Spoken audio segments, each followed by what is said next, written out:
বিসমিল্লাহির রহমানির রহিম। ইযাস সামাউ শাক্কাত ওয়া আযিনাত লিরাব্বিহা ওয়া হুক্কাত ওয়া ইযাল আরদু মুদ্দাত ওয়া আলকাত মা ফিহা ওয়া তাখাল্লাত ওয়া আযিনাত লিরাব্বিহা ওয়া হুক্কাত। মহান আল্লাহর সমস্ত প্রশংসা, দরুদ ও সালাম নাযিল হোক প্রিয় নবী মুহাম্মদ সাল্লাল্লাহু আলাইহি সাল্লামের উপর। আল্লাহুম্মা সাল্লি আলাইহি আল্লাহুম্মা বারিক আলাইহি। কথা একটু কম করেন। কোরআন তেলাওয়াত করলো কিন্তু অনেকেই কথা বলতে থাকলো, এটা ঠিক নয়। ওয়াজিব যখন কোরআন তেলাওয়াত হবে শোনা, অথচ কানে আওয়াজ যাচ্ছে পিছনে হইলেও। এইরকমই কোরআনের যখন তাফসির হবে তখন শোনা ওয়াজিব, ফরজ।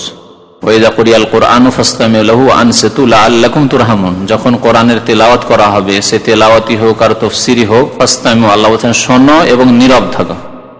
মানে কথা বলে শুনলে হবে না, দুটি আদেশ, শোনো এবং চুপ থাকো, চুপ থেকে শোনো, তাহলে আল্লাহর রহমত বর্ষিত হবে। লাআল্লাকুম তুরহামুন, তাহলে বড় নেকির কাজ। রহমত পাওয়ার উপায় হচ্ছে যে কোরআন কারীম শোনা, কোরআন কারীমের তাফসীর শোনা, তখন কথাবার্তা না বলা, অমনোযোগী না হওয়া, ডান দিকে বাম দিকে না দেখা, দুনিয়ার কথা আছে পরে করবেন। এরকমই মোবাইল রিসিভ না করা, মোবাইল খুলে খুলে না দেখা, যে কি রিং করছে, ভাইব্রেশনে রেখে আছেন, কে রিং করছে দেখি, এসব না করা। এসবগুলি থেকে মুক্ত হওয়া উচিত।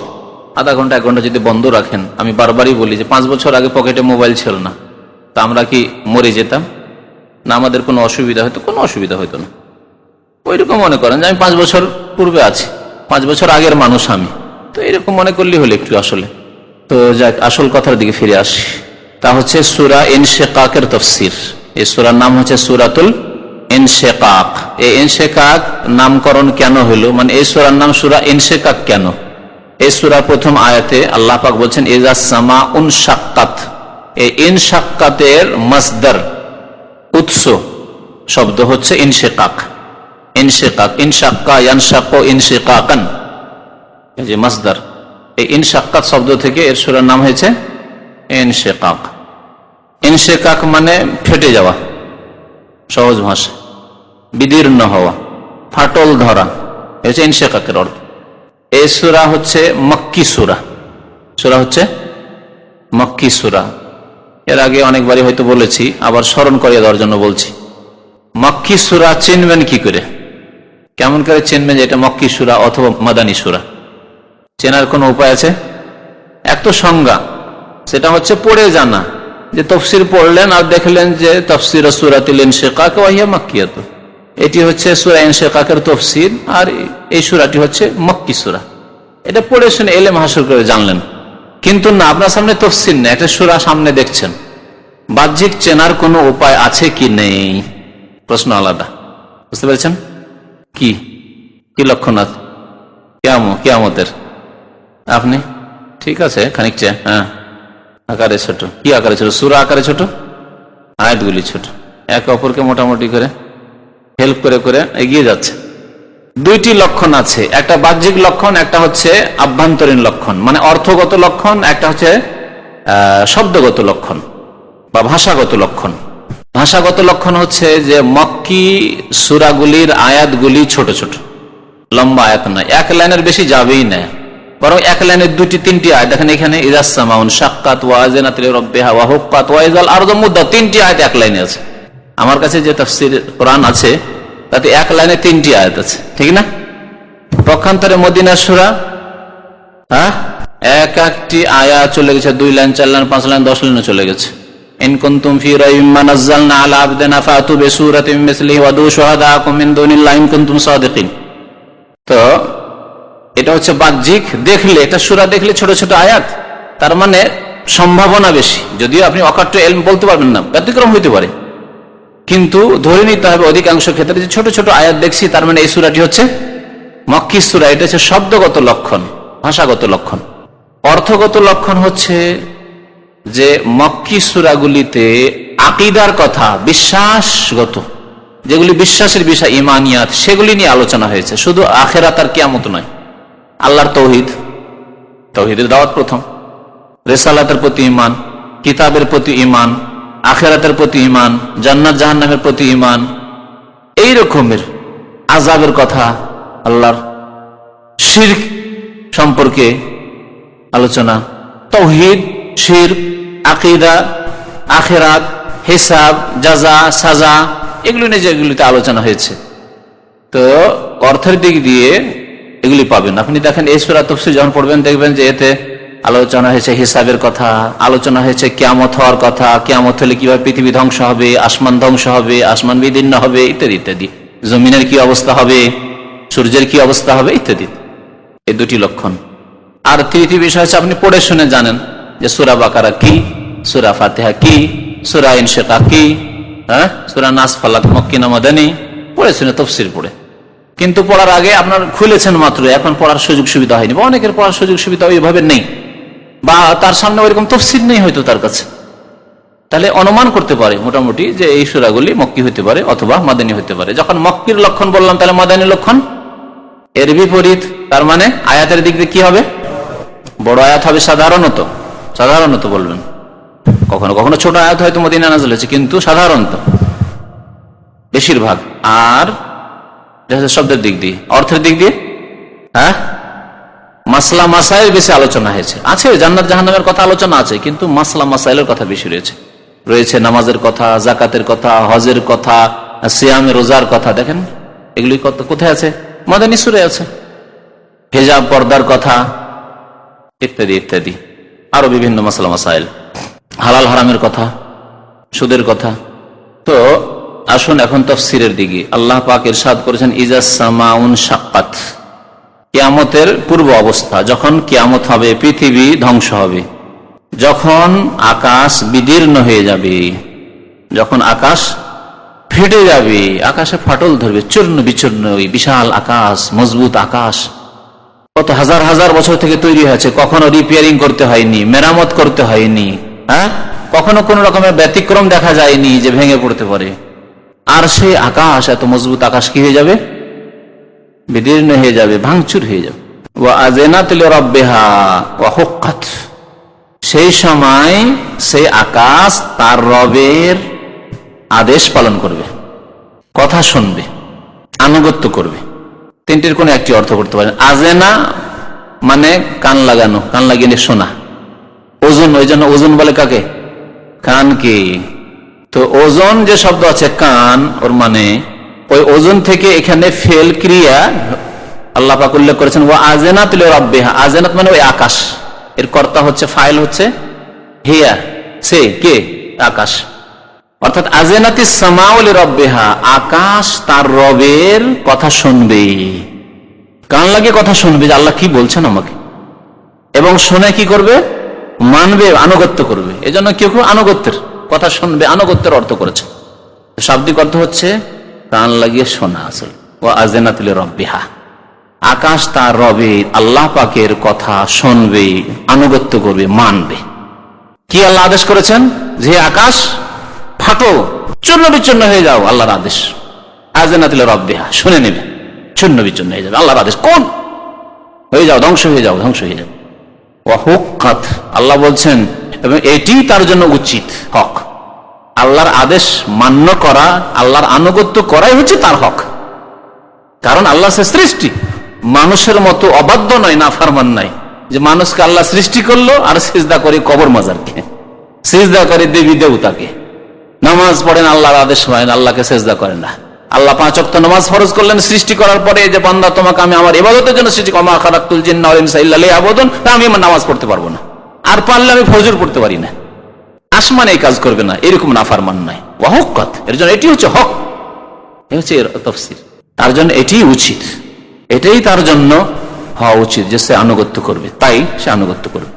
ওয়াইদাল আরদু মুদ্দাত, আল্লাহ জমিন সম্পর্কে বলছেন যখন পৃথিবী কি হয়ে যাবে, মুদ্দাত মানে সম্প্রসারিত করা হবে। মাদ্দায় আমদ্দ মানে টেনে দেওয়া, রাবারকে টানতে দেখেছেন, ছোট্ট হয়ে আছে রাবার, দিলেন টান, বড় হয়ে গেল, এটা বলে মাদ্দা, টানা, টান দেওয়া কোনো জিনিসে। সম্প্রসারিত করা, জমিনকে সম্প্রসারিত করে দেবেন আল্লাহ পাক রব্বুল আলামিন। ওয়াইজাল আরদু মুদ্দাত, করবেন কে, করা হবে বলা হয়েছে, করবেন কে, আল্লাহ পাক, আল্লাহর আদেশ। হে জমিন তুমি সম্প্রসারিত হয়ে যাও, লম্বা হয়ে যাও, সোজা হয়ে যাও, বিছানার মতো। এই আয়াতের তাফসীরে বিজ্ঞান রয়েছে। উলামায়ে কেরাম তাফসীর করতে গিয়ে বলেছেন যে এই আয়াত দ্বারা বোঝা যায় যে জমিন সমতল নয়, জমিন হচ্ছে গোল। আসল জমিন পৃথিবী হচ্ছে গোলাকার। পৃথিবী গোলাকার, এটা আপনারা বিজ্ঞানে পড়েছেন, হ্যাঁ, ছোটকালে 2-3 থেকে পড়েছেন। পৃথিবী গোলাকার, যদিও তাতে একটু গোলাকারে সামান্য একটু আছে, তাই না? একটু লম্বা, ডিমের কাছাকাছি, ডিমের মতো আছে। ডিমকে গোল বলবেন, কিন্তু ডিম একেবারে গোল নয়। হ্যাঁ, তারপরে কোন দিকে জমিন স্থল বেশি আছে, কোন দিকে কম আছে। উত্তর দক্ষিণ করে ধরুন পৃথিবীটাকে, ঠিক না? এবং আপনি পৃথিবীর জিওগ্রাফি ম্যাপ যদি সম্পর্কে নলেজ থাকে, তাহলে দেখুন যে কেমন হয়েছে জমিনটার অবস্থা। তারপরে পূর্ব পশ্চিম করে দেখুন এই জমিনটার অবস্থা কেমন আছে। পূর্ব থেকে পশ্চিম বিশাল স্থল, তাই না? জাপান, চায়না থেকে শুরু করে একেবারে ইউরোপ পর্যন্ত, ইউরোপের পরে আটলান্টিক, তারপরে আবার আমেরিকা, কানাডা, ঠিক না? তাহলে বিশাল জমিন আল্লাহ পাক পূর্ব পশ্চিমে রেখেছেন। কিন্তু উত্তর দক্ষিণে ডিস্টেন্স কম। দক্ষিণ দিকে ইয়ামানের পরে চলে যান ভারত মহাসাগর, সাগর আর সাগর, এদিকে আর কোন দেশ আছে? তো এইভাবে আল্লাহ পাক রব্বুল আলামিন জমিনকে গোলাকার করে সৃষ্টি করেছেন। তাকে কি করে দেওয়া হবে? সম্প্রসারিত করে দেওয়া হবে। হাদিসে আছে এর তাফসীর, সেই হাদিসটি যে জমিনকে আল্লাহ পাক কিয়ামতের দিনে কেমন করে দিবেন, যেমন চামড়াকে, যারা চামড়া আর কি করে, ব্যবসায়ী, তারা কি করে, শুকাতে দেয় পাক করার জন্য, যাতে পচে সরে না যায়। দেখেছেন, টান দিয়ে এখানে ওইখানে ওইখানে এ দিয়ে টান দিয়ে রাখে। জড়ো হয়েছিল, সংকুচিত করা ছিল, চামড়াটাকে খুলে সম্প্রসারিত করে বিছিয়ে দিল আর টান দিয়ে দিল। ওই রকম জমিনে টান দিয়ে দেওয়া হবে, জমিনে গোলাকার আর থাকবে না। আর তখন মানুষ পৃথিবীর এপার থেকে, হাসরের মাঠে বিচার দিবসে, এপার থেকে ওপার সবাইকে দেখবে, কারণ সবাই সমতল অবস্থায় আছে। এরকম অবস্থায় আছে, দেখেন সবাই সবাইকে দেখছি, কিন্তু ঠিক না? কিন্তু যদি জমিনের মতো গোলাকার হয়ে আমরা বসে থাকতাম, এরকম বসে আছি, তাহলে পিছনের লোকেরা হয় ওপর দিকে আছেন, তাহলে আমি নিচে দেখতে পাচ্ছেন না, অথবা আমি ওপর দিকে বসে থাকলে পিছনের লোকেরা নিচে, যে আমি দেখতে পাচ্ছি না। তো বর্তমান পৃথিবী যে আল্লাহ পাক সৃষ্টি করে রেখেছেন, সেটি এরকম হয়ে আছে যে কেউ ওপর দিকে আছে, কেউ নিচের দিকে আছে, কেউ ওই দিকে আছে, কেউ ওই দিকে আছে, কেউ ওই দিকে আছে, কেউ ওই দিকে আছে। কিন্তু কিয়ামতের দিনে প্রত্যেকে এক অপরকে দেখতে পাবে, কেউ কারো চোখের আড়ালে হবে না। সেখানে নাফরমান, গুনাহগার, পাপিষ্ট, জেনাকারী, বদকার, সে লাঞ্ছিত হবে সমস্ত মানুষের সামনে, সবাই দেখতে পাবে তামাশা। হিসাব হচ্ছে ওই জেনাকারীর, ওই বেনামাজির হিসাব হচ্ছে, নামাজ পড়েনি, ওই যে খুনকারী খুন করেছে, ওই যে মদ খেয়েছে, ওই যে বেমানি আত্মসাৎ করে এসছে, ওই যে দুটো বিয়ে করেছিল, বিয়ে করার পরে ইনসাফ নাই, বিচার করেনি, এই জন্য এইদিকে গোস্ত নেই, হাড় দেখা যাচ্ছে আর কাঠে আছে, সবার সামনে লাঞ্ছিত হবে, পাপীদেরকে দেখতে পাবে। ওই রকমই যারা সম্মানিত হবে, জান্নাতি যারা, নামাজি যারা, আল্লাহ ভীরু যারা, মুত্তাকি পরেজগার, তাদের সম্মান দেখবে। আর হায় আফসোস করে, হায় আমি যদি নামাজি হইতাম, হায় আমি যদি পাপ না করতাম, আমি যদি নেক আমল করতাম, তাহলে এর মতো সম্মান পেতাম। আমি যদি শিরক না করতাম, আমি যদি বিদআত না করতাম, আমি যদি কবর মাজার নিয়ে ব্যবসা না করতাম, তো আমি এদের মতো জান্নাতি হইতাম। আর ওই বিদআতি যারা ইসলামের বিরোধিতা করেছে, তাওহীদের বিরোধিতা করেছে, কবর মাজারপন্থী যারা আহলে সুন্নাত ওয়াল জামাতের বিরোধিতা করেছে, তারা লাঞ্ছিত অপদস্থ হবে। সেই দিন দেখা যাবে যে কত লাঞ্ছিত অপদস্থ বিদআতীরা। আল্লাহ পাক জমিনকে সম্প্রসারিত করে দিবেন যখন পৃথিবী ধ্বংস হবে। তারপর আল্লাহ নতুন জমিন সৃষ্টি করবেন, যেখানে আল্লাহ পাক হাসর করবেন। কোরআনে কারীমে আল্লাহ পাক সূরা জুমারে বলেছেন, ইয়াউমা তুবাদদালুল আরদু গায়রাল আরদি, যেই দিন এই বর্তমান পৃথিবীকে আরেক পৃথিবীতে, আরেক জমিনে রূপান্তরিত করে দেওয়া হবে, বদলিয়ে দেওয়া হবে।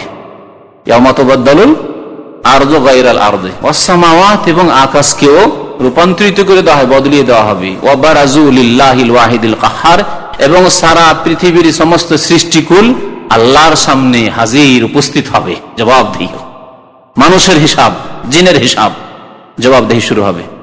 ওয়াইযাল আরদু মুদ্দাত ওয়া আলকাত মা ফিহা ওয়া তাখাল্লাত, এবং জমিন তার পেটে যা কিছু আছে, ভূগর্ভে যা কিছু, মা ফিহা যা তাতে আছে, মা মানে যা, ফিহা মানে তাতে, যা তাতে রয়েছে তা নিক্ষেপ করে দেবে, জমিন উগলিয়ে ফেলে দেবে। জমিন কি করবে? উগলিয়ে দেবে, বের করে দেবে। ওয়াতাখাল্লাত, এবং শূন্য হয়ে যাবে, খালি হয়ে যাবে। তাখাল্লা, খালি শব্দটি আরবি শব্দ, ওইখান থেকে তাখাল্লা। তাখাল্লা মানে মুক্ত হয়ে যাওয়া, শূন্য হয়ে যাওয়া, খালি হয়ে যাওয়া। কি অর্থ? কি বের করবে জমিন তাহলে তার পেট থেকে?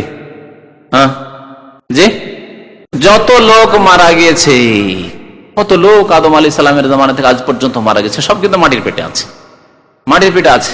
সরে যায়নি? সরে গেছে। আম্বিয়া এবং রাসূলগণের লাশ ছাড়া সবার লাশ সরে গেছে। তো আছে যে বলছি, সরেও আছে। নবী সাল্লাল্লাহু আলাইহি ওয়াসাল্লামের হাদিস, সহিহ বুখারীতে হাদিস রয়েছে যে মানুষের সবকিছুই ধ্বংস হয়ে যাবে, সরে যাবে, মাটিতে খেয়ে নেবে, তাকুলুল আরযু, কিন্তু একটি হাড্ডি রয়েছে, ছোট্ট হাড্ডি, সরিষার দানার সমান, ইল্লা আজাবুজ জানাবে, পাছার নিচে একটা ছোট্ট হাড় রয়েছে সরিষার দানার সমান, সেটাকে মাটিতে খেতে পারবে না। সেখান থেকে আবার আল্লাহ পাক বলবেন যে এই জমা হা, এই হাড়ে লাগ, সব যতগুলি গোস্ত মাটি তুমি খেয়েছো মাটি জমা করো, আলকাত নিক্ষেপ করো। যে যে হাড়গুলি এসে লাগবে, ওই ছোট্ট হাড়ে, সরিষার দানার হাড়ে হাড়গুলি লাগলো, যেন হাড়ের কঙ্কাল সাজলো, তখন গোস্তগুলি লাগা শুরু হইলো। আর তখন ওয়ালকাত মাফিহা, মাটির তলায় যত মানুষ মরেছিল সব উঠে দাঁড়াবে। ইয়াউমা ইয়াকুমুন নাসু লিরাব্বিল আলামিন, যেদিন রব্বুল আলামিনের সামনে মানুষ দণ্ডায়মান হবে। ইযা বুসিরা মাফিল কুবুর, আল্লাহ বলছেন আয়াতে তাফসীর সূরা আদিয়াতে, ইযা বুসিরা মাফিল কুবুর, কবরে যা কিছু আছে, যা কি করা হবে, হ্যাঁ, উত্থিত হবে, উঠিয়ে দেওয়া হবে। বুসিরা, উগলিয়ে ফেলে দিবে জমিনে, পেট থেকে বের করে ফেলে দিবে, উপরে পড়ে আছে, উঠে দৌড় দেবে তখন। ও আলকাত মাফিহা, এটি হচ্ছে প্রসিদ্ধ তাফসীর। এটা হচ্ছে কিয়ামতের দিবস, যখন সিংহায় ফুৎকার হলো আর এখন বিচার দিবস কায়েম হবে, তখন মানুষ কবর থেকে উঠে দৌড় দেবে আর মাটি কবর থেকে উঠিয়ে ফেলে দিবে, উপরে দৌড় দিবে, যখন আল্লাহ পাক রব্বুল আলামিন প্রাণ দেবেন মানুষের দেহে। কেউ কেউ যদিও তাফসীর করেছে, মানুষ এটাও তাফসীর করেছে যে জমিনের পেটে যত খনিজ সম্পদ আছে কিয়ামতের পূর্ব সময় তা জমিন বের করে দিবে, সায়েন্স টেকনোলজি উন্নতি করবে, আর যত পেটে গ্যাস আছে, পেট্রোল আছে, সোনা আছে, খনিজ সম্পদ আছে, সব বের করে দিবে। ও আলকাত মাফিহা, কিন্তু এটা কিয়ামতের দিনে নয়, বা কিয়ামতের একেবারে পূর্ব মুহূর্তে নয়, কাছাকাছি সময়ে। দেখেন ধন সম্পদের এখন প্রাচুর্য দেখা যাচ্ছে, তাই না? খনিজ সম্পদের প্রাচুর্য, খোঁজ ছিল না যে বাংলাদেশে গ্যাস আছে, বলছে প্রচুর গ্যাস আছে, বলছে, শুনছেন, বেরিয়ে যাবে এগুলো। কেউ কেউ এই তাফসীরও করেছেন, কিন্তু প্রসিদ্ধ যে তাফসীরগুলি, তাফসীর ইবনে কাসির বর্ণনা যে তাফসীরগুলি হয়েছে, তাতে শুধু আগের তাফসীরটি করা হয়েছে। বিরোধ নেই, কিছু হতে পারে, সেটাও আবার হতে পারে। ওয়াতাখাল্লাত, এবং শূন্য হয়ে যাবে, এটা যা কিছু ধন সম্পদ আছে, খনিজ সম্পদ তা বের করে দিয়ে শূন্য হয়ে যাবে, যত মানুষ মারা গেছে সব উঠে যাবে, জমিন শূন্য হয়ে যাবে, সেসব থেকে বের করে দিবে সবকে। ওয়া আযানাত লিরাব্বিহা, এই ক্ষেত্রেও আল্লাহ যখন জমিনকে সম্প্রসারিত হইতে বলবেন, এই জমিন তুমি সমতল হয়ে যাও, আল্লাহর আনুগত্য করবে। এবং তোমার পেটে যা কিছু আছে, যত মানুষ আছে, সৎ আছে অসৎ আছে, কাফের তো লুকাতে চাইবে, হ্যাঁ, বেনামাজি তো লুকাতে চাইবে, আমি গেলেই তো জাহান্নামে যাব, জমিন আমাকে রাখবে। ওয়া আযানাত লিরাব্বিহা, রবের আনুগত্য করবে, জমিন ও পৃথিবীও রবের কি করবে, আল্লাহর আনুগত্য করবে। হক্কাত, এটি তার জন্য সমীচীন, উচিত আনুগত্য করা, এটি তার জন্য অবধারিত ফরজ, এটি তার হক।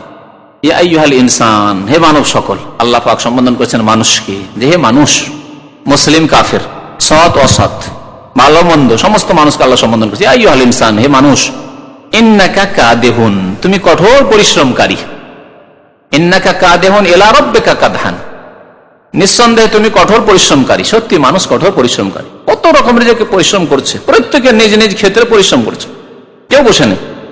পরিশ্রম দুই রকমের, পার্থিব পরিশ্রম, দুনিয়ার কাজে পরিশ্রম, আর দিনের কাজে পরিশ্রম, ধর্মীয় কাজে পরিশ্রম। দুনিয়ার কাজে পরিশ্রম, মানুষ নিজ নিজ রোজগারে লেগে আছে, ব্যবসায়ী ব্যবসার ক্ষেত্রে যতটা মেহনত করা আছে মেহনত করেছে, চাষি নিজের চাষবাসে মেহনত করছে, যেই ব্যক্তি চাকরিজীবী তার চাকরিকে আরো উন্নত করার জন্য, তার রেকর্ডকে ভালো করার জন্য সে পরিশ্রম করছে। ইন্নাকা কাদেহুন ইলা রাব্বিকা কাদহান, কঠোর পরিশ্রমকারী, পরিশ্রম করতে আছে। এইরকমই নেক আমল অসৎ আমল, ভালো কাজ খারাপ কাজ, এই ক্ষেত্রে পরিশ্রম করছে। সৎ লোকেরা সৎ কাজে পরিশ্রম লেগে আছে, নামাজের পরিশ্রম লেগে আছে, তৌহিদবাদী তৌহিদের প্রচার প্রসারে মেহনত করছে। শিরিক কবর মাজার পূজারী, তারা নিজের পীরপন্থীরা তাদের বাতিলের প্রচারে মেহনতে লেগে আছে। যারা পাপিষ্ঠ গুনাহগার, যারা জেনা ব্যভিচারে মদ তৈরি করে লেগে আছে, ব্লু ফিল্মের সিডি তৈরি করে লেগে আছে, তাতেও মেহনত করছে। তারা অসৎ কাজে লেগে আছে, হারাম যারা খাচ্ছে হারাম খাওয়াই লেগে আছে, কোথায় কার বেমানি করতে পারবে, আত্মসাৎ করবে, কারো বাড়ি চুরি করতে পারবে, কারো বাড়ি ডাকাতি করতে পারবে, কারো ছিনতাই করতে পারবে, লেগে আছে। এসবগুলি কথাই শামিল। তাহলে কঠোর পরিশ্রম পার্থিব কাজের ক্ষেত্রেও, কঠোর পরিশ্রম ধর্মীয় ক্ষেত্রে যারা কঠোর পরিশ্রম করছে তারা দুই রকম, সৎ পরিশ্রম আর অসৎ পরিশ্রম। কেউ ভালো পরিশ্রম করছে এবং আল্লাহ সন্তুষ্টি অর্জন করছে, কেউ আবার পাপের কাজ করে তার ভবিষ্যৎকে অন্ধকার করছে। ইন্নাকা কাদিহুন ইলা রাব্বিকা কাদহান, নিঃসন্দেহে তুমি কঠোর পরিশ্রমকারী ইলা রাব্বিকা তর্জমা কিন্তু করলাম না, অন্যরকম একটু তর্জমা করি। তাহলে আল্লাহর দিকে তোমার প্রত্যাবর্তন হবে। হে মানুষ, তুমি কঠোর পরিশ্রম করে আল্লাহর দিকে প্রত্যাবর্তিত হবে। মেহনত করো, সবাই মেহনত করছো, কিন্তু সবাইকে আল্লাহর কাছে প্রত্যাবর্তিত হইতে হবে। কঠোর পরিশ্রম করে আল্লাহর দিকেই যাচ্ছ। দেখেন, সবাই কিন্তু আল্লাহর দিকে যাচ্ছে, সবাই কবরের দিকে যাচ্ছে, সবাই আমরা মওতের দিকে যাচ্ছি। দুনিয়ার জন্য যারা মেহনত করছি, যে রকমই মেহনত করছি, ভালো করছি মন্দ করছি, কেউ অলসতা করছি, কেউ ভালো করছি, কবরের দিকে যাচ্ছি, সবাই মওতের দিকে যাচ্ছি, আল্লাহর দিকে যাচ্ছি। ইলা রাব্বিকা।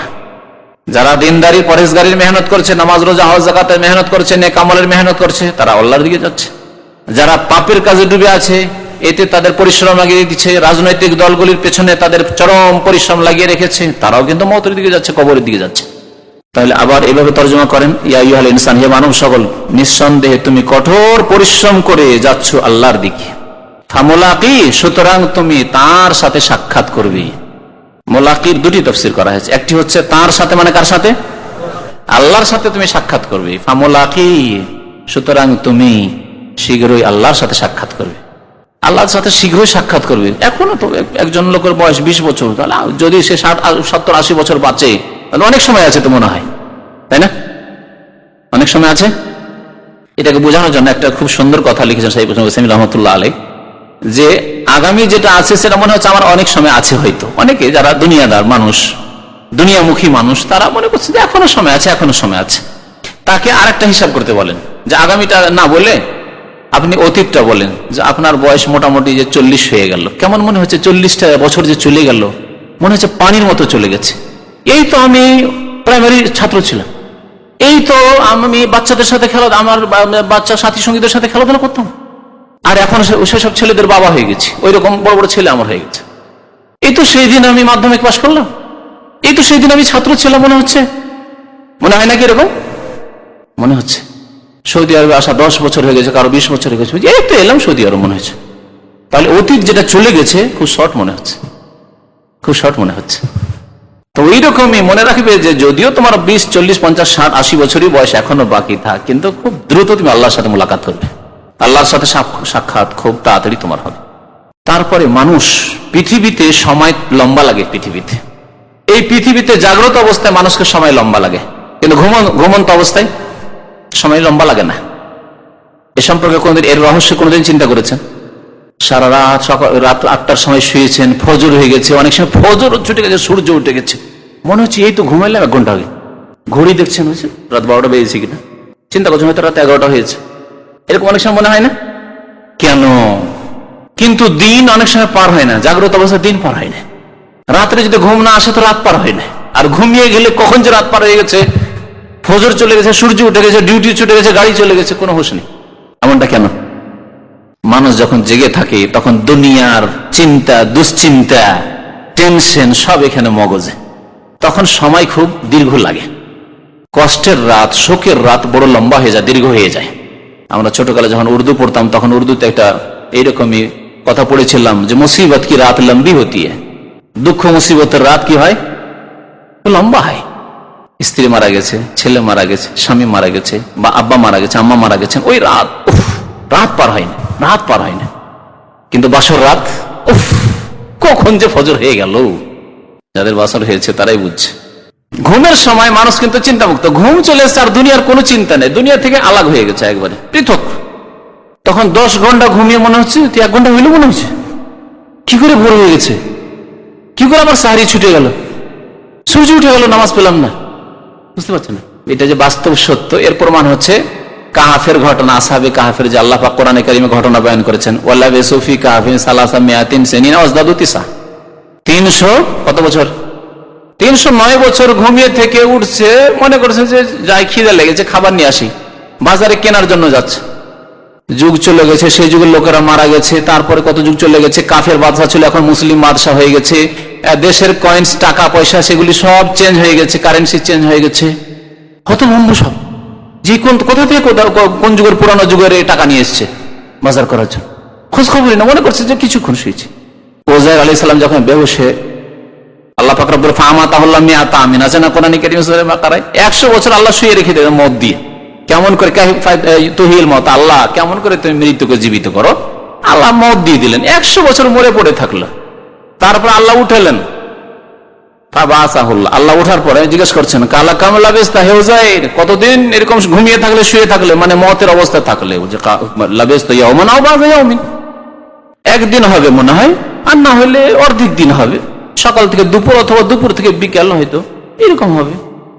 100 বছর মরে পড়ে আছে। তারপরে আল্লাহ বলছেন কালা বাল্লা বেস্তা মিয়াতা আমিন, 100 বছর তুমি নিদ্রায় ছিলে, মরেছিলে, তুমি দেখো অনজর এলাহি মারেকা, দেখো তুমি। বলে রেজাম, ওই যে তোমার গাধা মরে গিয়ে হাড় হাড্ডি গুলো সব পচে সরে শেষ হয়ে গেছে, ওই গাধাতে চড়ে এসেছিল আর হঠাৎ তোমার মত এসেছিল। তো দেখছেন, তাহলে মানুষ নিদ্রার অবস্থায় বুঝতে পারে না কত সময় গেল। ওইরকমই মতের পরে কবরে টের পাবে না। বিশেষ করে মুমিন যে আরামের যুগ কাটাচ্ছে, সময় কাটাবে কবরের জীবনে, বারজাখী জীবনে, সে টের পাবে না। কবর থেকে উঠবে মনে করছি একটু আগে তো ঘুমিয়েছি, একটু আগে ঘুমিয়েছি, হিসাব নিকাশের জন্য আল্লাহর দরবারে হাজির। কিন্তু যার আযাব, কবরে আযাব চলছে, মুসিবত কি রাত বড়ি লম্বি হতি হ্যায়, ওর সময় কাটে না। হায় হায় রব্বে আকিমিস সালাত, রব্বে লা তুকিমিস সালাত, এখানে যদি এই মুসিবত, তাহলে আর যে কি হবে, আর যে কি হবে। তো যাই হোক, এর আসে আসল কথার দিকে। তাফসীরে আল্লাহ পাক ফামুলাকি, তার সাথে সাক্ষাৎ করবে। আরেকটি তাফসীর করা হয়েছে যে নিঃসন্দেহে মানুষ, তুমি কঠোর পরিশ্রম করতেছো আল্লাহ পাকের দিকে, আল্লাহ পাকের অভিমুখে, আল্লাহ পাকের দিকে তুমি যাচ্ছ এবং কঠোর পরিশ্রম করছো, এবং এই পরিশ্রমের সাথে তুমি তোমার আমলের সাথে তুমি সাক্ষাৎ করবে, তোমার সাক্ষাৎ ঘটবে। তুমি যা কর্ম করবে তা তুমি কি করবে, দেখতে পাবে, তোমার সামনে হাজির হবে। তুমি নামাজ পড়ে যাবে, ধার্মিকতার সাথে, তাকওয়া পরহেজগারির সাথে আল্লাহর কাছে যাবে, তোমার মত হবে ফামুলাকি, তোমার নেক আমলের সাথে সাক্ষাৎ ঘটবে তোমার। আর যদি জেনা, ব্যভিচার, পাপ করে, নামাজ ছেড়ে, কুফরি করে, শিরক করে যদি মারা যাও, ফামুলাকি, তার সাথে তোমার সাক্ষাৎ ঘটবে। তাহলে হি জামিরের হয় এর মারজা হচ্ছে আল্লাহ, মানে আল্লাহর সাথে সাক্ষাৎ করবে, আর না হইলে কি কর্ম, ওই যে ইন্নাকা কাদিহুন, তোমার কাদাহ মানে মেহনত, পরিশ্রম, তোমার মেহনতের সাথে তুমি সাক্ষাৎ করবে। তো আম্মা মান উতিয়া কিতাবাহু বিয়ামিনি, যেখানে মেহনত দুই রকমের, সৎ এবং অসৎ। সুতরাং এখন সৎ ব্যক্তিদের কথা আল্লাহ উল্লেখ করছেন, তাদের পরিণাম কি হবে, তারপর অসৎ ব্যক্তিদের কি পরিণাম আল্লাহ উল্লেখ করছেন। বলছেন সুতরাং যেই ব্যক্তিকে আমল নামা দেওয়া হবে বিয়ামিনি, তার ডান হাতে, মান উতিয়া, যাকে দেওয়া হবে, কিতাবাহু, তার কর্মলিপি, আমল নামা। কিতাব মানে হচ্ছে আমল নামা, ফেরেশতারা যে লিখেছেন, কর্মলিপি। বিয়ামিনি, তার ডান হাতে, তাহলে নেক লোকদের ডান হাতে আমল নামা দেওয়া হবে। ফাসাউফা ইউহাসাবু হিসাবান ইয়াসিরা, তার সহজ হিসাব গ্রহণ করা হবে। আল্লাহ পাক সহজ হিসাব নেবেন। সহজ হিসাব কেমন করে নেবেন? নবী করিম সাল্লাল্লাহু আলাইহি সাল্লামের হাদিসে রয়েছে, যার আল্লাহ পাই পাই করে হিসাব নেবেন, সেই ব্যক্তির সর্বনাশ হয়ে যাবে, তাকে অবশ্যই আল্লাহ আযাব দেবে, আযাব থেকে রেহাই পাবেন, বা হালাকা, ধ্বংস হয়ে যাবে, সর্বনাশ হবে তা। যদি আল্লাহ পাই পাই করে হিসাব নেই কোনো ব্যক্তির, যতই শত লোক, নামাজি লোক, যতই ধার্মিক লোক, যদি পাই পাই করে এক একটা করে হিসাব দাও, প্রত্যেক দিনে তোমার হিসাব দা কি করেছো, তাহলে সেই ব্যক্তির সর্বনাশ হয়ে যাবে, আযাব অবশ্যই পেত। মা আয়েশা রাদিয়াল্লাহু তাআলা জিজ্ঞেস করলেন, ইয়া রাসূলুল্লাহ, আল্লাহ তো বলছেন ফাসাফা ইউহাসাবু হিসাবান ইয়াসিরা, মুমিনদের যারা ধার্মিক, ভালো মানুষ, সৎ লোক, তাদের তো আল্লাহ সহজ হিসাব নেবেন। তো সহজ হিসাবের তাফসীর, হিসাবা ইয়াসিরা তাফসীরে বললেন নবী সাল্লাল্লাহু আলাইহি ওয়াসাল্লাম, যাকাল আরজ, এটা হচ্ছে শুধু আমলগুলিকে পেশ করা। আল্লাহ জিজ্ঞাসা করবেন না চার্জ করে যে কেন করেছো, অমুক দিনের হিসাব দেয়, এত তারিখের হিসাব দেয়, এত তারিখের হিসাব দেয়, এত তারিখের হিসাব দেয়, এইভাবে আল্লাহ জিজ্ঞেস করবেন না তাকে। মুমিন যার ডান হাতে আমলনামা আসবে, তার সামনে আল্লাহ কি করবেন, আরজ করবেন, অর্থাৎ আমলনামা পেশ করবেন, খুলে দেবেন।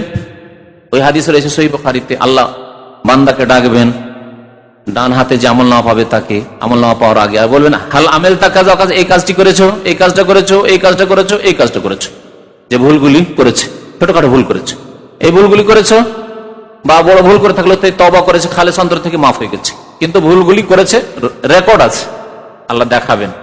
স্বীকার করতে বাধ্য, উপায় তো নেই, রেকর্ডে আছে। কম্পিউটারের যুগে আজকাল স্বীকার করা ছাড়া কোনো উপায় নেই, আপনার রিপোর্ট সব চলে আসছে, কি করছেন না করছেন, কে কিনলেন, কি বিক্রি করলেন, কি সেল করলেন, সব স্বীকার করবে। ভয়ে ভীত হয়ে যাবে যে আমি মনে হয় আযাবে ফেঁসে যাব। আল্লাহ বলবেন, তুমি চিন্তা করিও না, আমি দুনিয়াতে এগুলোকে, তুমি ভুলগুলি করেছিলে, আমি লুকিয়ে রেখেছিলাম, তোমাকে লাঞ্ছিত, অপদস্থ করিনি, মানুষকে জানাই। সাতারতুহা লাকা ফিদ দুনিয়া, সাতারতুহা আলাইকা ফিদ দুনিয়া, দুনিয়াতে এগুলোকে আমি লুকিয়ে গোপনে রেখেছিলাম। ওয়া আনা আগফিরুহা লাকা আল-ইয়াওম, আজকে তোমাকে মাফ করে দিলাম, যাও। ডান হাতে যারা আমল নামা পায় তাদের, তো হিসাবাই আসিরা সহজ হিসাব মানে হচ্ছে পেশ করে শুধু অঙ্গীকার নেওয়া, তুমি এগুলো করেছো, এ ভুল করেছো, এ ভুল করেছো। এটা ওয়ায়ানকালিবু ইলা আহলিহি মাসরুরা, এই ব্যক্তি আপনজনের কাছে ফিরে আসবে প্রফুল্লিত হয়ে, খুশি হয়ে, আনন্দিত হয়ে। মাসরুর, সুরুর মানে হচ্ছে খুশি, খুব বড় খুশি হয়ে। দুনিয়াতে খুশির ভোগ বিলাস করেনি বেশি, আল্লাহর ইবাদত বন্দেগী প্রাধান্য দিয়েছে, পাপ থেকে গুনাহ থেকে বেঁচে থেকেছে। অনেক ভোগ বিলাসের কাজ করতে দেখেছে লোকজনকে, পাপ করতে দেখেছেন, না ওইসবে যাব না, আমি কষ্ট করে জীবন যাপন করবো, এক পয়সা হারাম খাবো না। আমি বিবাহ শাদী করতে পারিনি, কষ্ট করে আমার যৌন চাহিদাকে আমি কন্ট্রোলে করে রাখবো, কিন্তু আমি জিনা ব্যভিচারে লিপ্ত হব না, আমি হারাম কাজ করব না। দুনিয়াতে কষ্ট করেছে, সেই জন্য আখিরাতে আল্লাহ কি করবেন, তাকে সুখ দিবেন, তার আহাল হুরাইন, আল্লাহ পাক রব্বুল আলামিন তার যে আখিরাতে বিবি দেবেন, সেগুলি কাছে ফিরে আসবে, আপনজনদের কাছে ফিরে আসবে মাসরুরা, প্রফুল্লিত হয়ে, আনন্দিত হয়ে, খুশির শেষ নাই। আমলনামা ডান হাতে পেয়েছে, জান্নাতি হয়েছে, ভাগ্যবান হয়েছে, খুশি হয়ে ফিরে আসবে। পক্ষান্তরে শুনুন, যে ব্যক্তি দুনিয়াতে খুশি করে নিয়েছে, বেশি অধিক খুশি করেছে, মানে পাপ করার খুশি করেছে, জেনার খুশি করেছে, মদ খাওয়ার খুশি করেছে, হ্যাঁ সুদ খাওয়ার খুশি করেছে, ঘুষ খাওয়ার খুশি করেছে, হারাম উপার্জন করার খুশি করেছে, এই খুশিগুলি ভোগ বিলাস যারা দুনিয়ায় করেছে, পাপ করেছে, নামাজ পড়েনি, নামাজ পড়ে এত সময় লাগে না, নিদ্রার খুশি করেছে, ভোগ করেছে, ইবাদত বন্দেগীর সময়, ফরজ নামাজের সময় নিদ্রা ভোগ করেছে। ও আম্মা মান উতিয়া কিতাবাহু ওয়ারা আযহারিহি, পক্ষান্তরে যাকে আমলনামা দেওয়া হবে তার পিঠের পেছন দিক থেকে, ওয়ারা মানে পেছনে, আর জাহার মানে পৃষ্ঠদেশ, পিঠ, পিঠের পিছন দিক থেকে, পেছন দিক থেকে আমলনামা আসবে। অন্য আয়াতে আছে সূরা হাক্কাতে, আম্মা মান উতিয়া কিতাবাহু বিশিমালি, বাম হাতে। তাহলে দুই আয়াতের সমন্বয় কি? হ্যাঁ, বাম হাতে দেওয়া হবে, এটাও ঠিক, আর পেছন দিক থেকে দেওয়া হবে, ওটাও ঠিক। তাহলে পাপিষ্ঠদের, জাহান্নামীদেরকে, যাদের গুনাহ বেশি, তাদের আমলনামা কোত্থেকে আসবে? পেছন দিক থেকে আসবে, আর এইভাবে বাম হাতে পেছন দিক থেকে, লাঞ্ছিত অবদস্ত করার জন্য। এগুলি আযাব, মানসিক আযাব, মানুষের দৈহিক আযাব হয় আর মানসিক আযাব। আল্লাহ পাক রব্বুল আলামিনের আযাবে মানসিক আযাব আছে, দৈহিক আযাব আছে। একটা আসামিকে খোলা রাখলেও সম্মানে থাকলো, বাঁধা আছে, হাত বাঁধা, পা বাঁধা, চোখ বাঁধা, মানসিক আযাব এটা।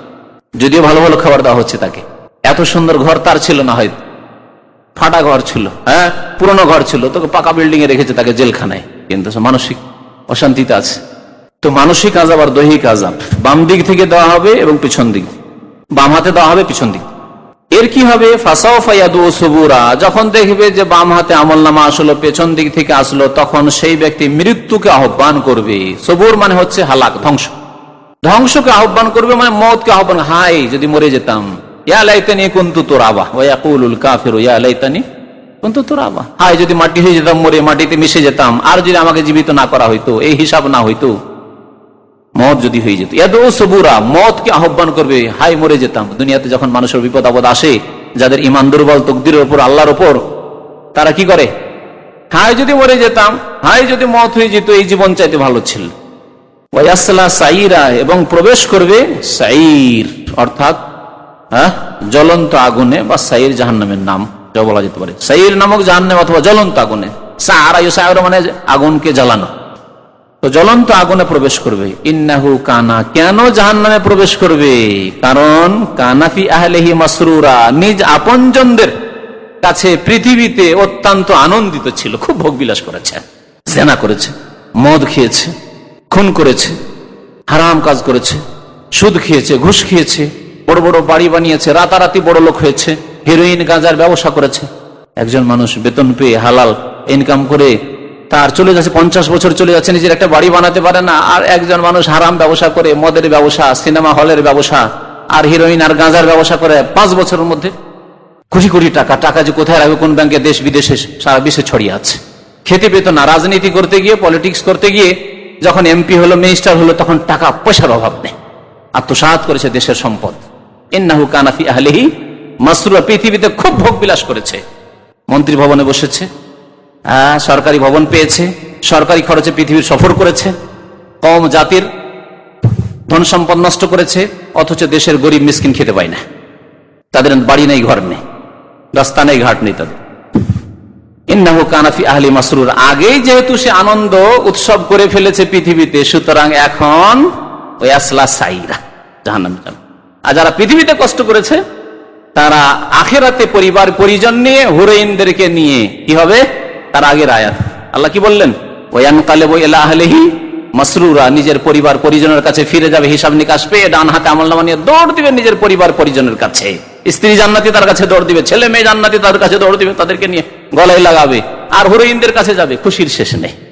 এখন খুশি করবে চিরকালের জীবন, আখেরাতের জীবন, স্থায়ী জীবনে খুশি করবে তারা। ইন্নাহু জান্না আল্লা ইয়াহুর, এই ব্যক্তির ধারণা ছিল, বিশ্বাস ছিল যে সে ফিরে আসবে না আল্লাহর কাছে।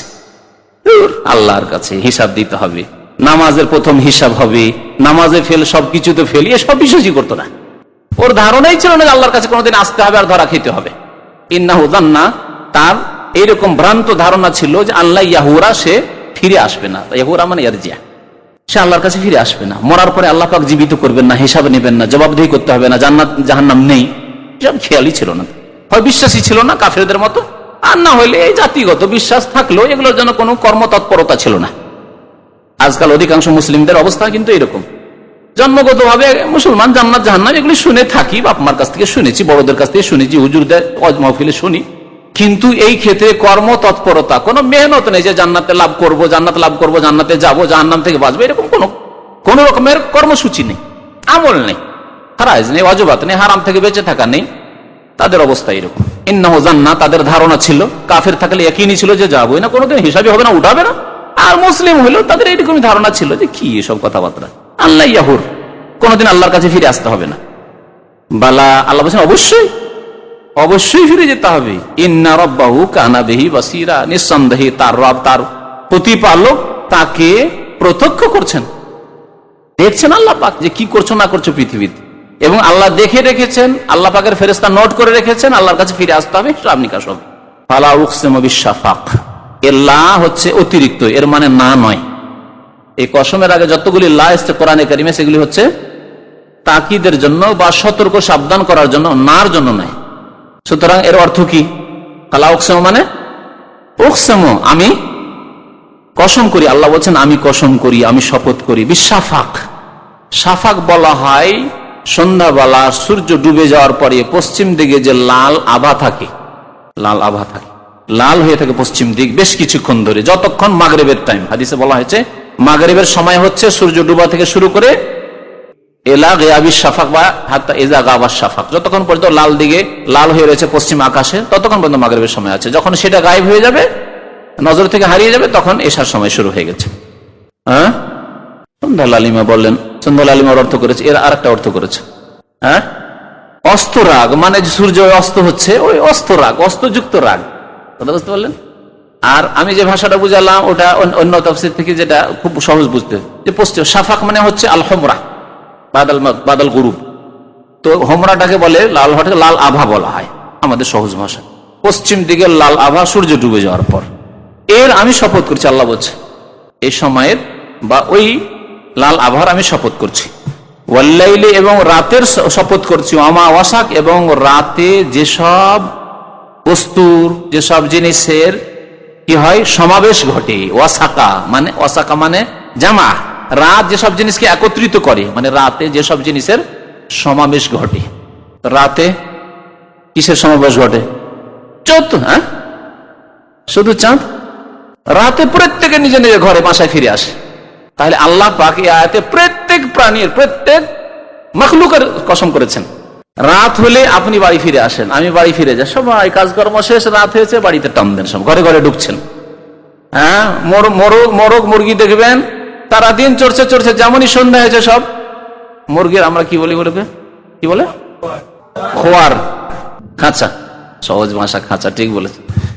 দেখেন, তারপরে যেসব আর অন্যান্য প্রাণী, পাখি নিজের গাছে বাসা আছে, বাসায় ফিরে আসছে। তারপরে সাপ বিচ্ছু নিজের ঘরতে ফিরে আসছে, বা যেগুলি হয়তো দিনে চড়ে না রাত্রে চড়ে সেগুলি বের হচ্ছে, সকাল হলে ঢুকছে যে আমার দিনে ভয় আছে। তো ওয়াল্লাইলি ওয়ামা ওয়াসাক, এ হচ্ছে ব্যাপক কসম, কিন্তু রাতের শপথ, এবং রাতে যেসবের সমাবেশ ঘটে, রাতে যা কিছু আসে সব আপন আপন জায়গায় রাতে আসে, বিভিন্ন জায়গায় বিক্ষিপ্ত ছড়িয়ে ছিটিয়ে আছে, রাত হইলে এসে হাজির নিজের নিজের বাড়িতে, নিজের বাসায়। ওয়াল কামারে ইযা তাসাক, এবং কিসের কসম? চন্দ্রের শপথ, চন্দ্রের কসম। ইযা তাসাক, যখন তা পূর্ণতা লাভ করে। ইত্তাসাকা মানে যেই দিন পূর্ণিমার চাঁদ হয়ে যায়, ধীরে ধীরে বাড়তে বাড়তে একবারে চিকন হয়েছিল, মোটা হতে হতে হতে হতে হতে পূর্ণতা লাভ করলো, মানে যেটাকে আল বদর বলে। আল বদর মানে পূর্ণিমার চাঁদ। যখন চাঁদ পূর্ণিমার হয়ে যায় তার কসম, সেই সময়ের কসম। আল্লাহ পাক এই কসমগুলি করে কি বললেন? লা তারকাবুন্না তাবাকান আন তাবাক। এই বিষয়টির উপর আল্লাহ কসম করেছেন এই কথাটি বর্ণনা করার জন্য অকাট্য করে। অবশ্যই অবশ্যই হে মানুষ, তোমরা এক অবস্থা থেকে আর এক অবস্থা অতিক্রম করবে। কত ব্যাপক কথা, কত গুরুত্বপূর্ণ কথা। হে মানুষ, তোমরা এক অবস্থা থেকে আর এক অবস্থায় কি করবে? অতিক্রম করবে, এক অবস্থায় থাকবে না। এটার ব্যাখ্যা করি তো দীর্ঘ সময় লেগে যায়, আমাকে সময় খেয়াল রেখে ব্যাখ্যা করতে হবে, বেশি সময়ও নেই। এটি স্থানের ক্ষেত্রে, কালের ক্ষেত্রে আর অবস্থার ক্ষেত্রেও। এই তিনটি ক্ষেত্রে মনে রাখবেন, তাহলে বুঝতে সুবিধা হবে। আর তিনটি ক্ষেত্রের উদাহরণ মনে রাখবেন। স্থানের ক্ষেত্রে প্রথম দেখেন, আমরা এক স্থানে নেই।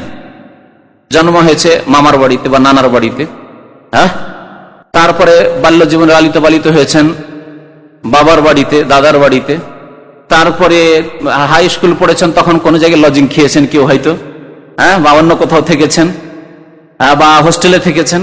কলেজে পড়েছেন, তখন কলেজে হোস্টেলে থেকেছেন। পড়াশোনা শেষে বিদেশে কেউ পড়েছেন, বিদেশে থেকেছেন। কর্মক্ষেত্রে এসে কোথায় দেখেন, জন্ম কোথায়, কোন পল্লী গ্রামে, আর কাজ করছেন কোথায়? এসে দাম্মামে। দেশে কোন দেশে জন্ম, কোন গ্রামে জন্ম, আর কোথায় এসে কাজ করছেন, ঠিক না? জামার ক্ষেত্রে আবার কাজ কিছুদিন এখানে করলেন, আল্লাহ রিজিক রাখলেন, আবার চলে গেলেন রিজিক লেগে, আর এক দেশে চলে গেলেন, আবার জেদ্দে আসলেন, আর কোন দেশে কুয়েতে আসলেন। আল্লাহ পাক কি বলছেন? যে মানুষ, তোমাকে এমন করে সৃষ্টি করেছি, তুমি এক অবস্থা থেকে আর এক অবস্থায় কি করবে? অতিক্রম করবে। স্থানের ক্ষেত্রে বুঝতে পারলেন? স্থানের ক্ষেত্রে কেমন করে আমরা এক অবস্থা থেকে আর এক অবস্থা অতিক্রম করছি? তার আগে, জন্মের আগে মায়ের পেটে ছিলাম, মায়ের পেটের আগে আব্বার পৃষ্ঠ দেশে ছিলাম। আল্লাহু আকবার। ইখরাজু মিন বাইনিস সুলবি ওয়াত তারাইব, বীর্য ছিলেন। আল্লাহু আকবার। তাহলে এক অবস্থা থেকে অন্য অবস্থায় অতিক্রম করা, এর একটি উদাহরণ দিলাম স্থানের ক্ষেত্রে। কালের ক্ষেত্রে, সময়ের ক্ষেত্রে, এক সময় একরকম, আরেক সময় আরেক রকম। সময়ের ক্ষেত্রে বাল্য জীবনের সময় একটা, তারপরে যৌবনের সময় একটা। রূপ চেহারার দিক দিয়ে তো আছেই, কিন্তু সময়ের দিক দিয়ে শুধু দেখেন, সময়ের দিক দিয়ে। তারপরে বিবাহ শাদীর জীবন, বিবাহ শাদী, স্বামী স্ত্রীর জীবন, ছেলে মেয়ে হয়নি, তখন স্ত্রীর সাথে কত প্রেম ভালোবাসা, প্রেম বিনিময়, কত যে আদর। কিন্তু ছেলে মেয়ে হওয়ার পরে আর্থিক অভাবের জন্য তখন স্বামী স্ত্রীতে ঝগড়া দ্বন্দ্ব, কারো কলহ বিবাদ, কারো আর কিছু, কারো আবার বিচ্ছিন্নতাও হইতে পারে, এরকম সম্পর্কই নেই। কারো ছেলে মেয়ে হয়েছে, কারো হয়নি, কারো শুধু ছেলে হয়েছে, কারো মেয়ে, ইত্যাদি ইত্যাদি। তাহলে এগুলি হচ্ছে কি বলছিলাম, জামানা করতে করতে তারপরে আপনার জামানা শেষ হয়ে গেল। কোথায় গিয়ে, কোথায় আপনি জন্ম নিয়েছিলেন, আর ওই বিভিন্ন জায়গায় যুগগুলি কাটলো, তারপরে জামানা আপনার শেষ হয়ে গেল। কারো কম, কারো বেশি। জামানার দিক দিয়ে এক জামানা থেকে আরেক জামানা ভিন্ন, এক কাল থেকে আরেক কাল ভিন্ন। অবস্থা, তৃতীয় বললাম কি? অবস্থা, হালের দিক দিয়ে, অবস্থার দিক দিয়ে। অবস্থা আমাদের সুখ দুঃখের অবস্থা রয়েছে, বাহ্যিক দৈহিক দিক দিয়ে অবস্থা। আর একটা অবস্থার কথা তাফসীর কাররা উল্লেখ করেছে, এটা হচ্ছে হৃদয়ের অবস্থা। হৃদয়ের অবস্থা এটা অত্যন্ত গুরুত্বপূর্ণ। এই জন্য কলবের জন্য নবী করিম সাল্লাল্লাহু আলাইহি ওয়াসাল্লাম খুব বেশি বেশি দোয়া করতেন, আল্লাহ মুকাল্লিবাল কুলুব সাব্বিত কলবি আলা দীন কাসীরাম মা ইয়াকুল। খুব বেশি বেশি দোয়া করতেন, আল্লাহ আমার দিলকে, আমার হৃদয়কে, অন্তরকে দিনের ওপর তুমি অটল রাখো।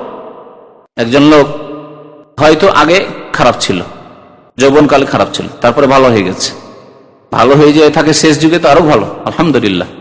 আর যদি সবসময় ভালো থাকে তো আরো ভালো। কিন্তু যদি এমনটা হওয়া হয় যে প্রথম দিকে বাবা মায়ের চাপ ছিল, তখন মাশাআল্লাহ নামাজিও ছিল, ধার্মিকও ছিল, কোনো পাপও করেনি, কিন্তু বাবা মার চোখের আড়ালে চলে এসছে, 5000 কিলোমিটার দূরে বিদেশে চলে এসছে। বাবা মা গ্রামের বাড়িতে থাকে, শহরে চলে এসছে, এখন দেখতে পায় না, আত্মীয় স্বজন বংশ কেউ তো দেখতে পায় না, পাপ করা শুরু হয়েছে। হৃদয়ের অবস্থা অন্যরকম ছিল, তাকওয়া, এখন পাপ ভর্তি হয়ে গেছে অন্তরে। অন্তরে চুরি, ডাকাতি, বেঈমানি, আত্মসাৎ, জেনা, ব্যভিচার, যত রকমের পাপের কামনা বাসনা সব ঢুকে আছে। অন্তরের অবস্থার পরিবর্তন, এটা হচ্ছে অন্তরের অবস্থার পরিবর্তন। তারপরে এটা অনেক সময় একদিনে বিভিন্ন রকম হচ্ছে, একই দিনের মধ্যে অন্তরের অবস্থা বিভিন্ন রকম। কখনো অনেকে এরকম বলে থাকেন যে কখনো তো ইবাদতে খুব মন লাগছে, আবার কখনো মন লাগে, শয়তান বিভ্রান্ত করছে। কখনো ইবাদত বন্দী করলে খুব ভালো লাগে, কখনো ভালোই লাগে না। কখনো দিনের কথা শুনতে ভালো লাগে, কখনো ভালো লাগে না। যেমন দাড়ি রেখে দিল, কিছু লোকেরা এরকম আছে, দাড়ি রেখে দিল, মাশাআল্লাহ কত সুন্দর হয়ে গেল। তারপরে দেশে গেল, দেশ থেকে ওখান থেকে সাফ করে এলো, আর না হলে এসে সাফ করে দিল। দেখেন অন্তরে কি পরিবর্তন। অন্তরের পরিবর্তনের কারণে চেহারা পরিবর্তন হয়ে গেছে, কথাবার্তা পরিবর্তন হয়ে গেছে, আখলাক আচরণ পরিবর্তন হয়ে গেছে, ইবাদত বন্দী পরিবর্তন হয়ে গেছে। এই হচ্ছে হৃদয়ের পরিবর্তন। তারপর দৈহিক কাঠামোতি পরিবর্তন। কত কমজোর ছিলেন মায়ের পেট থেকে বেরিয়ে। বলছেন তাফসীরকার রহমতুল্লাহ আলাই যে মানুষ যখন মায়ের পেট থেকে জন্ম নেয় তখন যদি তাকে মনে করা হয় যে এক মুঠে তাকে ধরে নেবো, তো ধরা যাবে। একটা বাচ্চা শিশু যখন মায়ের পেট থেকে ভূমিষ্ঠ হয়ে পড়েছে তাকে হাতে করে এক হাতে এরকম করে ধরা যাবে।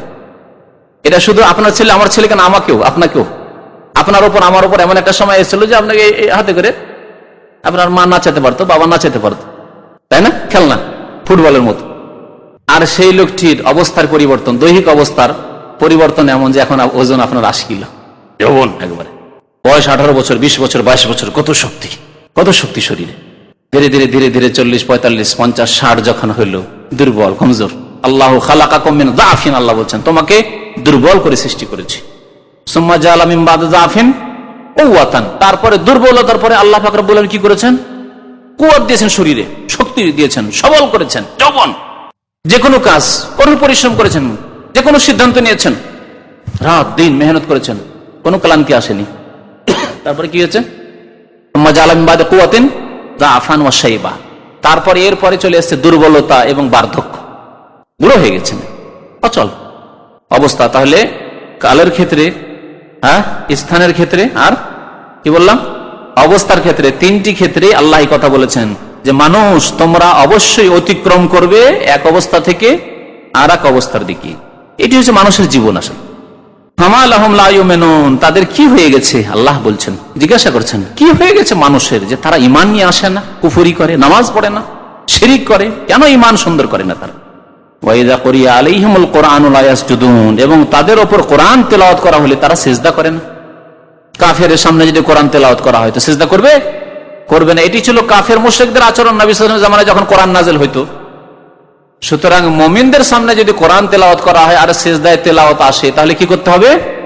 সিজদা করতে হবে। এই আয়াতের আলোকে ইমাম আবু হানিফা এবং ইমাম ইবনে তাইমিয়া রাহমাতুল্লাহ আলাইহি সিজদা তেলাওয়াতকে ওয়াজিব বলেছেন, যদিও অধিকাংশ উলামায়ে কেরাম বলছেন সিজদা তেলাওয়াত ওয়াজিব নয়। ইমাম শাফি, মালিক, আহমদ এবং বাকি মুহাদ্দিসিন সবাই বলেছেন যে সিজদা তেলাওয়াত হচ্ছে সুন্নাতে মুআক্কাদা। তাদের দলিল বুখারী শরীফের হাদিস, ওমর রাদিয়াল্লাহু তাআলা আনহু একবার সিজদার আয়াত তেলাওয়াত করলেন আর সেদিন সিজদা করলেন, আরেকদিন সিজদার আয়াত তেলাওয়াত করলেন, তারপরে তিনি বক্তব্য খুতবা দিতেই থাকলেন, সিজদা তেলাওয়াত করলেন না। আর সবাইকে বললেন যে দেখো তোমাদের অনেকেই তাকাচ্ছ আর চিন্তা করছো আমি সিজদা তেলাওয়াত কেন করলাম না, তোমাদেরকে শিক্ষা দেওয়ার জন্য যে এটি হচ্ছে সুন্নাহ, এটি ফরজ না, আল্লাহ ফরজ করেননি। তাহলে সিজদা তেলাওয়াত এর দ্বারা বোঝা গেল যে সুন্নাতে মুআক্কাদা, ওয়াজিব নয়, তাকিদ আছে, করুন আপনি। কিন্তু কেউ যদি ছেড়ে দেয় তাহলে সে গুনাহগার হবে না, ওইরকম। ফরজ ওয়াজিব ছাড়লে যেমন গুনাহগার হয়ে যায় বড়, সেই রকম গুনাহগার হবে না। এবং যখন এই বক্তব্য রাখলেন ওমর রাদিয়াল্লাহু তাআলা আনহু, সাহাবায়ে কেরামরা চুপ থাকলেন, তার মানে ইজমা, ঐক্যমত হয়েছে, কেউ বিরোধিতা করেননি। যদি শরীয়ত বিরোধী মাসলা হতো তাহলে সবাই প্রতিবাদ জানাতেন, না আপনি ভুল বলছেন, ওয়াজিব কাজ কেমন করে ছেড়ে দিলেন আপনি, আমরা ছাড়বো না। তা করেননি। সহি মাসলা হচ্ছে যে সিজদা তেলাওয়াত কি সুন্নাতে মুআক্কাদা। তবে সিজদা না করা যেহেতু কাফেরদের সাদৃশ্য, সেজন্য আমরা বাঁচার চেষ্টা করব, ওইরকম করবো না যে সিজদার আয়াত তেলাওয়াত হবে আর করবো না, আর সিজদা তা অবশ্যই করবো। সুতরাং এখন যখন তাফসীর করা শেষ হবে, জরুরি নয় যে এখানে আমাকে সিজদা করতে হবে বা আপনাকে সিজদা করতে হবে। এই ক্ষেত্রে সিজদা যিনি তেলাওয়াত করবেন তিনিও করবেন, আর যারা শুনবেন তারাও কিন্তু সিজদা তেলাওয়াত করবেন, সিজদা করবেন। শেষখানে যখন তাফসীর শেষ হয়ে যাবে সবাই সিজদা করে নেবেন। এই সিজদা করার সুন্নত তরিকা হচ্ছে আল্লাহু আকবার দিয়ে সিজদা যাওয়া, আর সিজদার পরে তাকবীরও নেই, সালামও নেই। সিজদার পরে অনেকে ডানে বামে করে, এই নেই।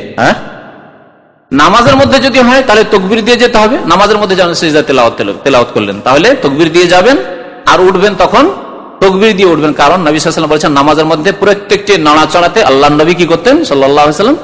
তাকবীর দিতেন। কিন্তু নামাজের বাইরে যাওয়ার সময় তাকবীর দেওয়ার কথা উলামা উল্লেখ করেছেন, কিন্তু ওঠার সময় তাকবীরও নেই এবং সালামও নেই।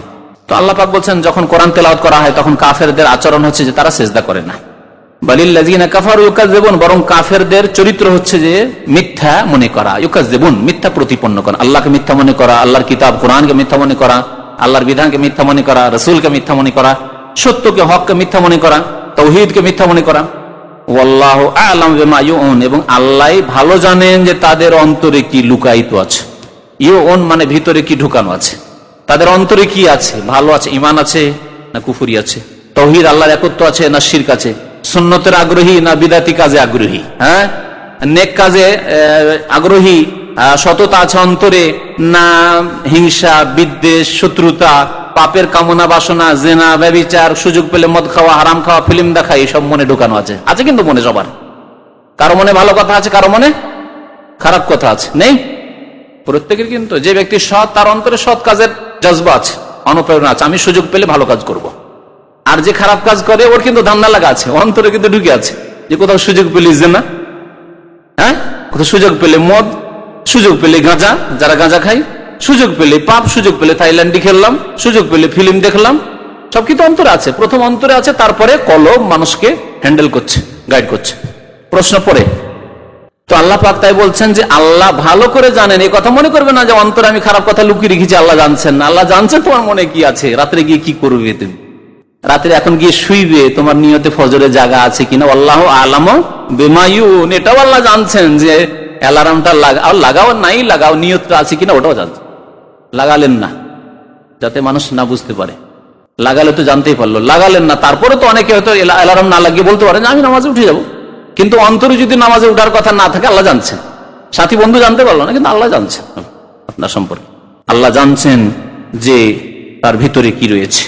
ফাবাশশিরহুম বিআযাবিন আলীম, সুতরাং তাদেরকে, কাফেরদেরকে, জালেমদেরকে, গুনাহগারদেরকে সুসংবাদ শুনিয়ে দাও কঠোর শাস্তির। বিআযাবিন আলীমিন, আলিম আলাম থেকে, আলাম মানে ব্যথা, ব্যথাদায়ক, যন্ত্রণাদায়ক শাস্তির সংবাদ শুনিয়ে দাও। সুসংবাদ, মজা দেখার কথা যেমন বলি সেই রকমই বলা হয়েছে।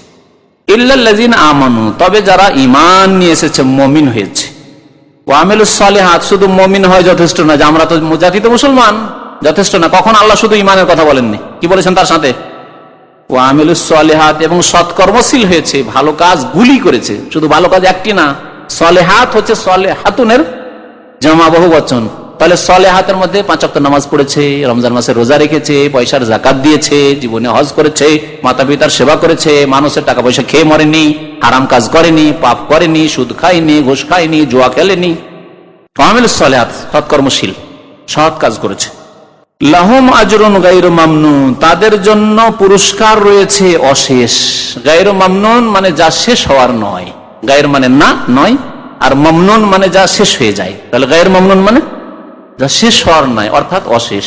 তাদের জন্য অশেষ পুরস্কার রয়েছে, অফুরন্ত পুরস্কার রয়েছে আল্লাহ পাক রব্বুল আলামিনের দরবারে, যা মানুষ বলে বা কল্পনা করে শেষ করতে পারবে না। যে আল্লাহ কি নিয়ামত মানুষের জন্য আখিরাতে রেখেছেন, জান্নাতে রেখেছেন, পুরস্কার রেখেছেন। আল্লাহ পাক রব্বুল আলামিন আমাদেরকে যেন নেক আমলের তৌফিক দান করেন, ঈমান এবং আমলকে সুন্দর করার তৌফিক দান করেন, আমাদের অন্তরকে নেক কাজের দিকে ধাবিত করার তৌফিক দান করেন, অন্তর থেকে আমাদের পাপগুলিকে, গুনার কামনা বাসনাকে যেন দূর করে দেন, শয়তানি ওয়াসওয়াসা যেন কুমন্ত্রণা দূর করে দেন।